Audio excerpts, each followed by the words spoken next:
Halo Mengelaba ဒါတော့ကီး3လုံးတွက်နည်းလေးကျွန်တော်ပြပေးပါမယ်ဗျာနော်ကီး3လုံးတွက်နည်းလေးကတော့10ကျင်လောက်မှနေတဲ့နည်းလေးဖြစ်ပါတယ်ကြိုက်တဲ့နှစ်တဲ့ဆိုရင်3မှာမကြိုက်ဘူးနဲ့တက်ဖို့ဆိုလည်းမ3မှနဲ့ဗျာနော်အထောက်ကူရဖို့အတွက်ကျွန်တော်တင်ပြပေးခြင်းဖြစ်တယ်တွက်နည်းလေးကတော့ဒီ6နှစ်ကိုကနေပြီးတော့စပြီးတော့တွက်လာတဲ့နည်းလေးဖြစ်ပါတယ်ဗျာနော်6နှစ်ကိုကနေပြီးတော့စပြီးတွက်လာတဲ့နည်းလေးဖြစ်ပါတယ်ထပ်ထတဲ့ဒါထိုင်းဒီ3လုံးဒီ6နှစ်ကိုဖြစ်ပါတယ်နော်6နှစ်ကိုကတဲ့နော်6နှစ်ကိုကထိပ်စီး6ပေါ့နော်ထိပ်စီး6ကိုအဲ့တော့6နှစ်ကိုကထိပ်စီး6ကိုခွန်နဲ့ပေါင်းမှာဖြစ်ပါတယ်ခွန်ကပုံမှန်ထည့်ပေါင်းပြရမှာဖြစ်ပါတယ်နော်ခွန်ကပုံမှန်ထည့်ပေါင်းပြရမှာဖြစ်ပါတယ်ဒီခွန်ကဘယ်ရတာလဲမသိဘူးเนาะဒါကပုံမှန်ထည့်ပေါင်းပြရမှာဖြစ်ပါတယ်เนาะဒီမှာကျွန်တော်အနီရောင်နဲ့ရေးလိုက်ခွန်ဒါပုံမှန်ထည့်ပေါင်းရမယ်ပုံမှန်ပေါင်းတော့ဗျာเนาะ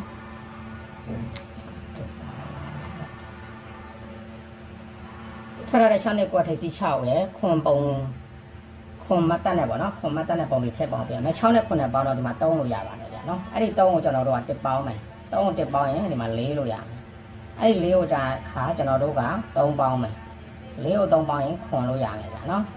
အဲ့ဒီမှာ3 4ခွန်ကီးဖြစ်ပါတယ်ဗျာနော်3 4ခွန်ကီးဖြစ်ပါတယ်3 4ခွန်ကီးမှာဘာထပ်သွားလဲဆိုတော့ဒီမှာ963လို့ထွက်တယ်ဗျာနော်963လို့ထွက်တယ်ဒီနောက်မှာပဲရေးပြလိုက်နော်3 4ခွန်ကီး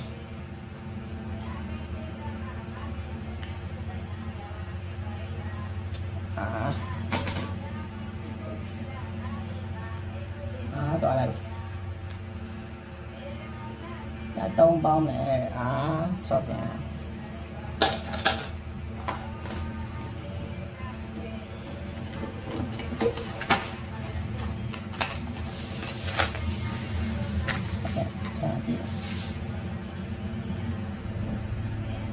6နဲ့9ပေါင်း3ရတယ်3ကို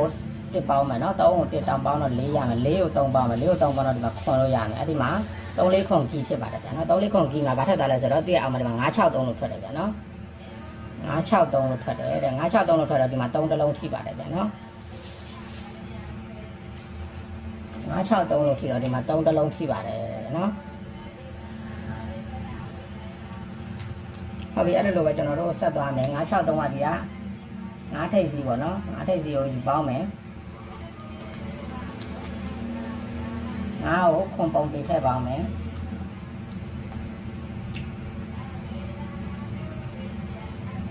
ရှောက်တယ်9နဲ့9နဲ့ပေါင်းတော့ဒီမှာ2လို့ရမယ်2ကို1ပေါင်းမယ်2ကို1ပေါင်းရင်3လို့ရမယ်3ကို3ပေါင်းမယ်နော်3ကို3ပေါင်းရင်6လို့ရမယ်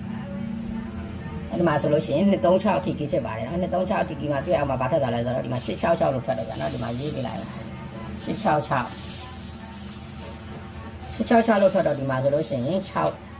6တလုံးထိပါတယ်ဗျာနော်6တလုံးထိပါတယ်ဒီမှာအခုခွာပြတဲ့အတွက်ကြောင့်မို့6က2လုံးထိတယ်လို့ယူဆလို့ရပါတယ်ဗျာနော်ဟုတ်ပြီအဲ့တော့ကျွန်တော်ဆက်သွားမယ်ဆက်တော့6ရောက်ပါဒီက6ထိပ်စီပေါ့နော်6ထိပ်စီဒီမှာ8အပေါင်းဒီကခွန်ပုံလေးထည့်ပေါင်းမယ်နော်ခွန်ပုံလေးထည့်ပေါင်းမယ်ဒါကမှရှောက်နေအောင်ခွန်ပုံလေးထည့်ပေါင်းမယ်အဲ့မှာ8နဲ့9နဲ့ပေါင်းမယ်8နဲ့9နဲ့ပေါင်းတော့ဒီမှာ9လို့ရမယ်9ကိုတပွင့်တိုးမယ်9ကိုတပွင့်တိုးတော့6ကို3ပေါင်းမယ်နော်6ကို3ပေါင်းမှာဖြစ်ပါတယ်6ကို3ပေါင်းတော့6လို့ရမယ်နော်6နဲ့3နဲ့ပေါင်းတော့9ဒီမှာဆိုရင်969အထိကြီးဖြစ်ပါတယ်969အထိကြီးမှာဗာထက်သွားလဲဆိုတော့300 309လို့ထွက်တယ်ဗျာနော်300 309လို့ထွက်တယ်300 309လို့ထွက်တော့ဒီမှာဆိုလို့ရှိရင်9တလုံးထိပါတယ်ဗျာနော်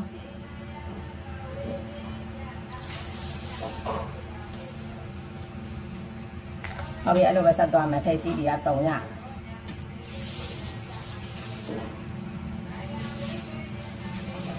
အပေါင်းခွန်ပါဗျာနော်300နဲ့9နဲ့ပေါင်းတော့ဒီမှာခွန်လို့ရမယ်ခွန်ကိုတပွင့်တိုးမယ်8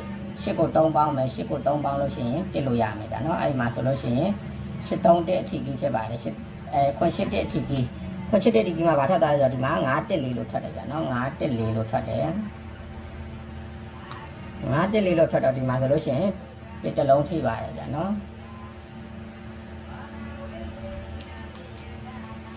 ဟုတ်ပြီအဲ့လိုပဲကျွန်တော်ဆက်သွားမယ်ဒီက300ဒီက9ရမယ်ဗျာနော်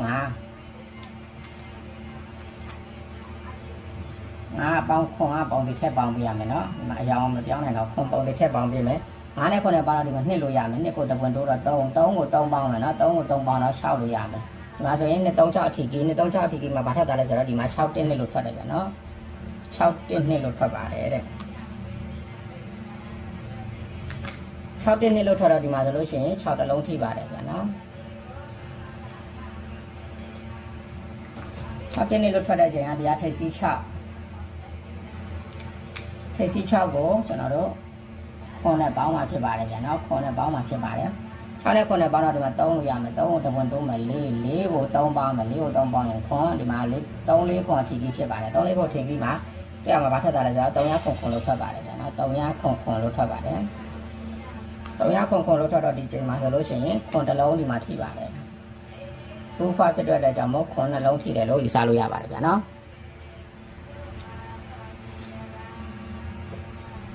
ဟုတ်ပြီအဲ့တော့3ခွန်ခွန်လို့ထွက်တဲ့ဒီကထိပ်စီး3ထိပ်စီး3ကိုကျွန်တော်တို့ခွန်ပုံတိထည့်ပေါင်းမယ်3နဲ့ခွန်နဲ့ပေါင်းတော့ဒီမှာခွန်လို့ရမယ်ခွန်တပွင့်တိုးမယ်ခွန်တစ်ပေါင်းတော့8ကို3ပေါင်းမယ်8ကို3ပေါင်းရင်ပြစ်လို့ရမယ်နော်ဒီမှာအထက်ဒီမှာလည်းပေါင်းပြထားတယ်နော်ဒီမှာပေါင်းလို့ရတဲ့ဒုတိယကဏ္ဍကိုကျွန်တော်တို့3နဲ့ပေါင်းတာဒီမှာတော့တင်မှာပြနေတော့ရှုပ်လို့နော်အဲ့ဒီမှာဆိုရင်ခွန်8တဲ့အထီကြီးလို့ရပါတယ်ဗျာနော်ခွန်8တဲ့အထီကြီးမှာဘာထပ်သွားလဲဆိုတော့3ခွန်ခွန်ပြီးတော့ဒီဘက်မှာ3 8ခွန်လို့ထွက်တယ်ဗျာနော်3 8ခွန်လို့ထွက်တော့တဲ့ဒီချိန်မှာဆိုလို့ရှိရင်ခွန်8နှလုံးထိပါတယ်ဗျာနော်ဒီမှာခွန်8ကိုနှလုံးထိပါတယ်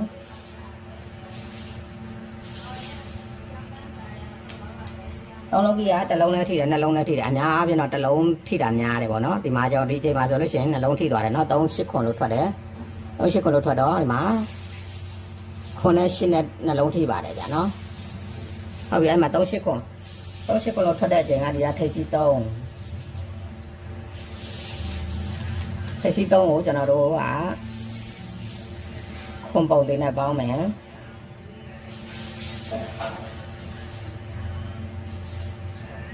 ပုံမှန်လို့ပဲကျွန်တော်ရေးပြလိုက်မယ်နော်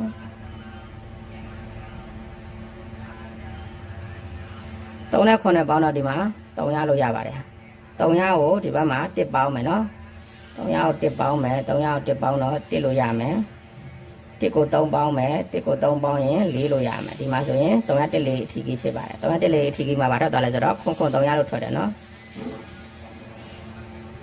ခွန်300လို့ထွက်ပါတယ်တဲ့ခွန်300လို့ထွက်တော့ဒီမှာဆိုလို့ရှိရင်ခွန်300တလုံးထိပါတယ်ဗျာနော်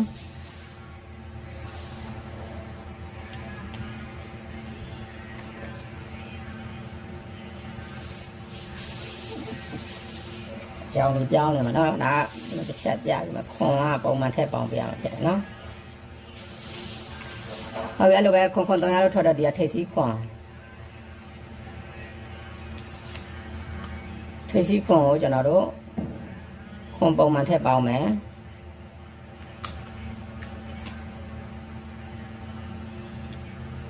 ခွန်နဲ့ခွန်ပေါင်းတော့ဒီမှာ4လို့ရမယ်4ကို1ပေါင်းမယ်နော်4ကို1ပေါင်းရင်5လို့ရမယ်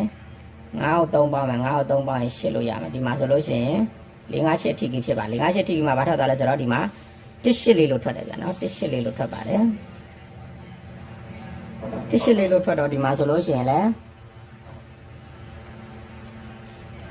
4ရဲ့8ရဲ့ထိပါတယ်ဗျာနော်ဒီမှာ4လည်းထိတယ်8လည်းထိတယ်ဒီမှာဆိုရင်နှလုံးထိပါတယ်နော်ဒီချိန်မှာနှလုံးထိပါတယ်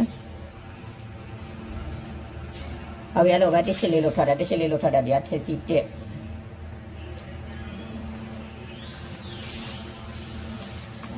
ထိပ်စီ1ကိုခွန်ပုံတွေနဲ့ထည့်ပေါင်းပါဗျာနော်ခွန်ပုံတွေထည့်ပေါင်းမယ်တင်းနဲ့ခွန်နဲ့ပေါင်းတော့ဒီမှာ8လို့ရပါတယ်ဗျာနော်8ကိုတပွင့်တိုးမယ်8ကိုတပွင့်တိုးတော့9ကို3ပေါင်းမယ်နော်9ကို3ပေါင်းမယ်9နဲ့3နဲ့ပေါင်းတော့ဒီမှာ2လို့ရမယ်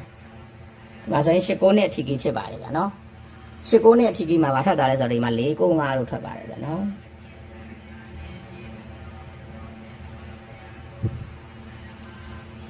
4 9 5လို့ထွက်တော့ဒီချိန်မှာဆိုလို့ရှိရင်9တလုံးထိပါတယ်ဗျာနော်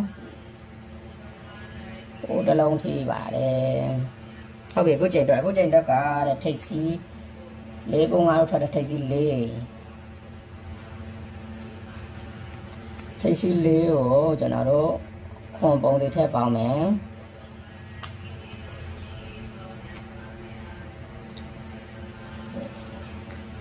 လေးနဲ့ခွန်နဲ့ပေါင်းတော့ဒီမှာတစ်လို့ရပါတယ်ဗျာနော်တစ်ကိုတစ်ပေါင်းမယ်တစ်ကိုတစ်ပေါင်းရင်နှစ်လို့ရမယ်နှစ်ကို3ပေါင်းမယ်နှစ်ကို3ပေါင်းရင်ဒီမှာ9လို့ရမယ်အဲ့တော့အခုချိန်အတွက်တင်းနဲ့9အထီကြီးဖြစ်ပါတယ်ဗျာနော်ဒါကိုကြိုက်နေတဲ့3မှာမကြိုက်ဘူးမနဲ့တက်ဘူးဆိုရင်3မှာနဲ့မှန်နေတာကတော့ဒီမှာဟောနော်တစ်ချိန်2ချိန်3ချိန်4ချိန်5ချိန်6ချိန်9ချိန်10ချိန်9ချိန်10ချိန်လောက်မှန်နေတဲ့နီးဖြစ်ပါတယ်ဗျာနော်အပင်ကတော့အပင်ကတော့10ချိန်လောက်မှန်နေတဲ့နီးလေးဖြစ်ပါတယ်ကြိုက်တဲ့နဲ့တက်ဆိုရင်3မှာမကြိုက်ဘူးမနဲ့တက်ဘူးဆိုရင်မ3မှာနဲ့ဗျာနော်အဲ့တော့ဒီမှာ16ရက်9လ2026အတွက်အထီးကြီးပေါ့နော်အထီးကြီးလေရမလားမဟုတ်ဘူးဒီမှာဟိုရှိရတာနည်းနည်းအဆင်မပြေဖြစ်နေပါတော့အထီးကြီးကတော့ဒီမှာ1နှစ်5အထီးကြီးဖြစ်ပါတယ်ဗျာနော်1နှစ်5အထီးကြီး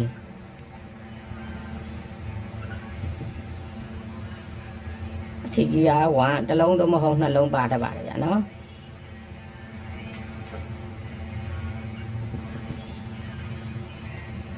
အဲ့တော့တစ်လုံးကတော့တော့ပုံမှန်ပါတယ်ဒီမှာဆိုလို့ရှိရင်3တစ်လုံးဒီမှာဆိုလို့ရှိရင်6တစ်လုံးဒီမှာဆိုရင်9တစ်လုံးဒီမှာဆိုရင်1တစ်လုံးဒီမှာဆိုရင်6တစ်လုံးဒီမှာဆိုရင်9တစ်လုံးအပူခွာဖြစ်တဲ့အတွက်ကြောင့်မို့9နှလုံးလို့ယူဆလို့ရတယ်ဒီချိန်မှာဆိုလို့ရှိရင်3 8ခွန်းလို့ထွက်တယ်9 8နှလုံးထိတယ်ဗျာနော်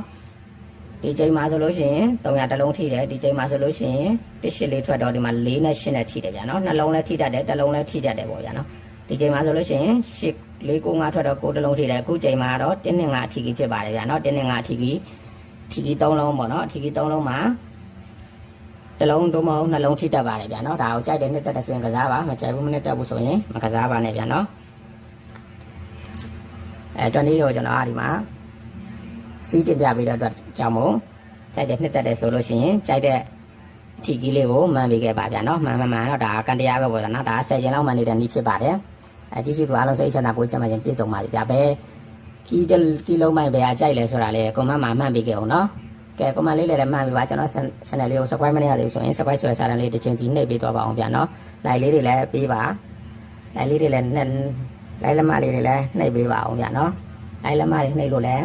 အစမကုန်တော့ပါဘူးဗျာနော်ကဲဒီနေ့တော့နောက်ရက်မှာထပ်ပြီးတော့တင်ပြပေးပါမယ်ကဲနောက်ဗီဒီယိုမှာပြန်ဆုံပါမယ်ဗျာအားလုံးပဲမင်္ဂလာမနက်ခင်းပါဗျာ bye bye